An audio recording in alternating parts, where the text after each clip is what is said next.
during this pandemic, we are seeing things that are unimaginable, right? And as a person of color, I'm seeing things I never thought I would see. I never thought me and two black friends walking into a bank would be told to put on a mask. Black people, you get it, right? You want me to put that on and go in there? I never thought I would see that. You know what that's like? That's like two black people winning the Cornhole Championship of the world. You see how the black people didn't laugh? Because they don't know what the hell cornhole is.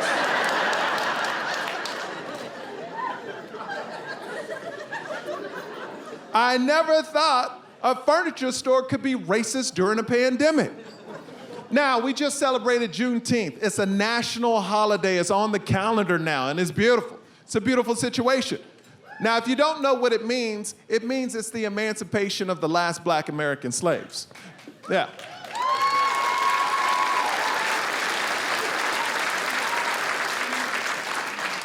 But one IKEA store, they wanted to celebrate too. This is a true story. Look it up when you leave. On Juneteenth, they served chicken and watermelon.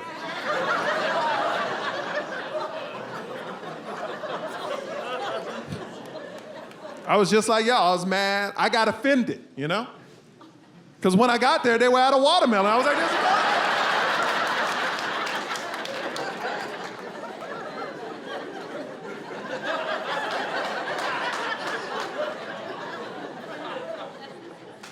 I never thought I would almost die from coronavirus. March 17th of last year, I woke up gasping for air. It's so new, less than 100 people died from it. My wife calls 911. The operator has to look it up, a black lady named Teresa. She goes, ooh, it could be COVID. He could be contagious. Then there's a long pause on the phone. Then she says, girl, you better get away from him.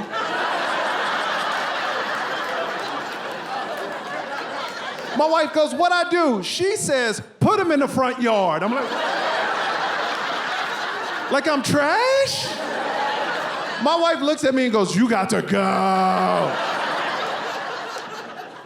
But I'm a man, I'm like, hell no, I'm staying in my house. I ain't going no front yard. So now I'm sitting in the front yard. Gasping for air. The ambulance comes, they put oxygen on me. They say goodbye to your family. Now, I can't touch my family because I got COVID, right? So my wife is at the front door with my son and a window separates us. They're crying, I'm crying, so I walk up to the window and put my hand on it where my son is, gasping for air. My 3-year-old son puts his hand on top of my hand, looks at me and goes,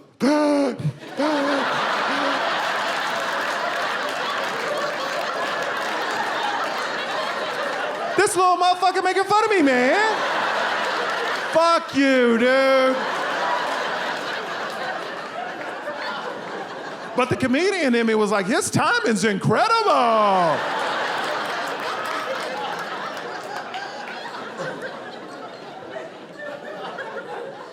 So they put me in an ambulance. Now, if you've never been in an ambulance, it's a scary ride. You don't know what's gonna happen on the other side, right? And they put your neck in a brace, so all you can do is look up. And while I'm looking up at the ceiling, I'm going, you know what? They should put some motivational quotes up here or something. Something to put you at ease, you know what I mean? Like, you only live once. Enjoy the ride. OJ did it.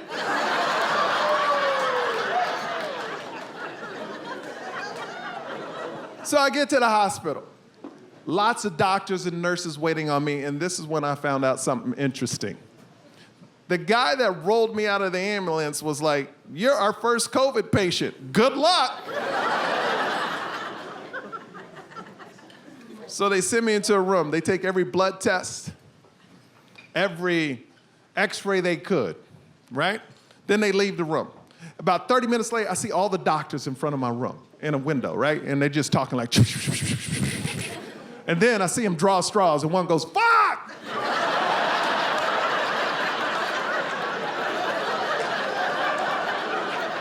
And that dude walks in. He's scared. He told me less than 100 people died from COVID. So it was new, and he was like nervous, and he goes, well, here's what's happening. Your lungs are filling up with fluid, and you have double pneumonia and corona. So I look at the doctor and go, what's that mean? He goes, well, it's gonna go really good, or really bad. And we'll know in about 2 days. And then it started to sink in. I go, whoa, this is serious. I'm gonna make it, right? He looks me straight in the eye and goes, we'll try our best. Yo. You always want people to try their best, right? But you never want someone to tell you they're trying their best. You ever drop your car off to a mechanic, pick it up, and you're like, hey man, did you fix my brakes? And the dude's like, yeah, you know what, we tried our best.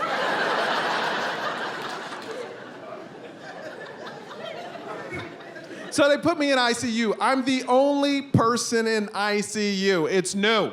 It's new.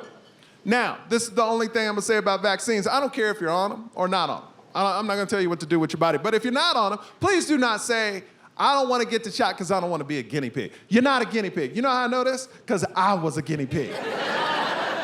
Because the doctor walked into my room and went, we don't know what we doing. So we gotta give you everything. And they did. I was like a whore and the drugs were like dicks and I was just taking them all in the mouth.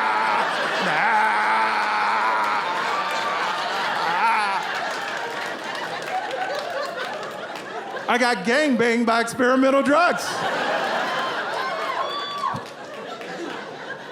The first one they gave me, hydroxychloroquine.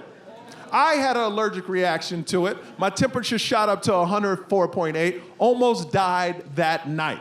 But this is the last thing you ever want to hear your doctor say as he leaves the room. He saved my life, he's leaving the room. He looks back at me and goes, man, we learned something new today.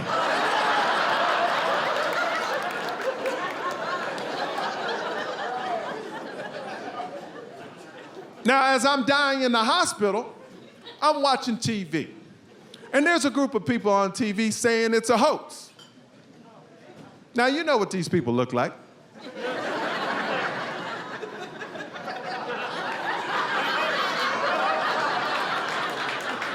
I don't have to describe them to you. If a Cracker Barrel exploded and landed on a Walmart and drove off in an F-150,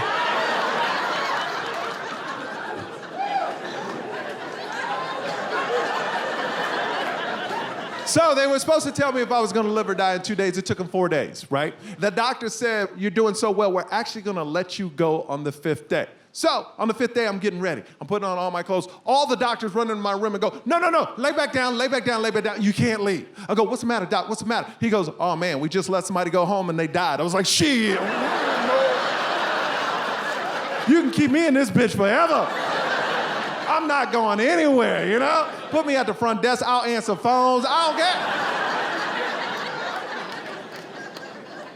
What was happening is they were letting people go home, they would relapse and couldn't make it back to the hospital. Or if they did make it back to the hospital, it was too packed and they couldn't take them, right? So they evaluated me for 3 more days. Now remember, it's still new. So on the 8th day, they're letting me out of the hospital, out of ICU. Doctor looks at me, we're at the exit, me and the doc. He looks at me and goes, hey man, you need to quarantine. I go, how long? He goes,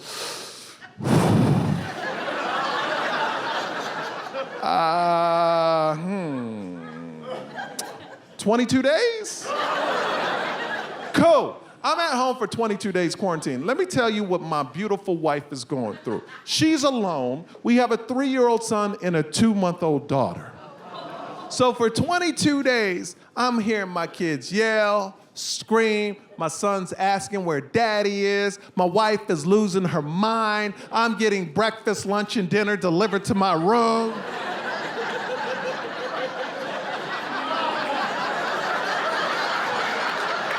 I'm like, damn, COVID ain't that bad. I feel like a husband in the 50s, you know what I mean? I'm like, get those kids away from me, bitch, where's my dinner?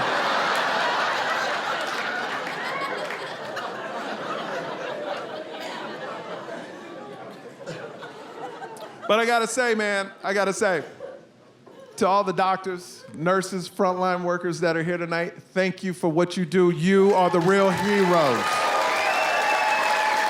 Yeah. Yep. So, I became good friends with my doctor, of course, because he saved my life, right?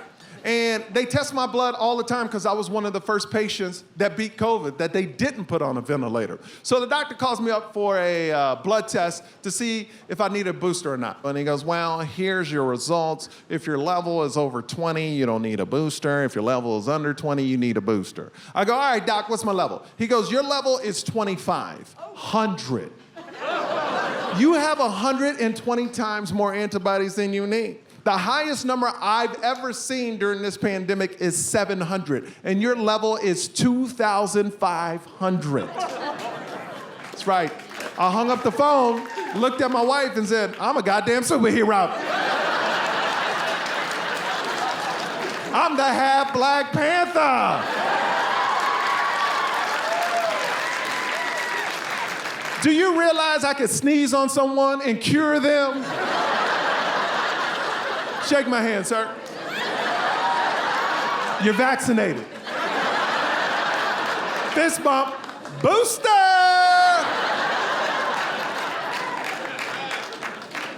I'm not gonna lie to you, I got too cocky after the doctor told me this. I got way too cocky. Way too cocky. I was doing everything I wasn't supposed to do. Yeah, I was going out, touching everything. I was opening doors for everybody. Did not care. I opened the door for a little old lady. She was like, do you need some hand sanitizer? I was like, oh, hell no. I am hand sanitizer. I lived a life without fear. Everything I was afraid of, had no fear of anymore. A cop pulled me over, was like, do you know why I stopped you? I was like, no, bitch, and just drove off. I was like, what? This is what it feels like to be white. What?